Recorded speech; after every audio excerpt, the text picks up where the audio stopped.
మనకు వచ్చేటువంటి పౌడర్ వచ్చేళ్ళకి 1 టన్ను 75 lakhs, 1 టన్ను 75 lakhs.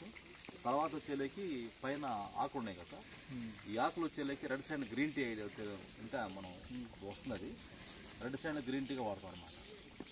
ఆ ఆకులతో మళ్ళీ ఆడపిల్లకి పింపుల్స్ వస్తూ ఉంటాయి కదా, ఆ పింపుల్స్కి మనం కొద్దిగా పెరిగాను ఒక 10 ఆకులు ఆ పసుపు మిక్స్ గ్రైండర్ చేస్తే ఫేషియల్కి యూజ్ చేసి దాన్ని కాస్మెటిక్స్లో ఎక్కువ యూజ్ చేస్తారండి.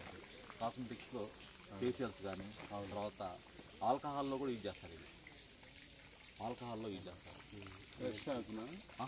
ఇది ఆయిల్ ఆల్కహాల్ యూజ్ చేస్తారు.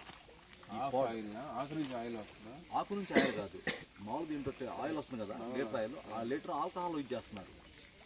తర్వాత వచ్చేలేకి పర్ఫ్యూమ్స్, ఫేషియల్స్, క్రీమ్స్, ఇది మొత్తం సార్ ఇలాగ సార్. ఇది ఒక ఇది వచ్చేది మనకి యావరేజ్గా ఒక మొక్కలో నుంచి 100 రకాల మెడిసిన్స్ యూజ్ చేస్తాం మనం. అవును, అడవిలో పడ్డేదానికి తేడా ఉందా? తేడా ఉండదు, అన్నీ ఒకటే. మదర్ ల్యాండ్ ఇది. వయాగ్రా కూడా వెళ్తుంది.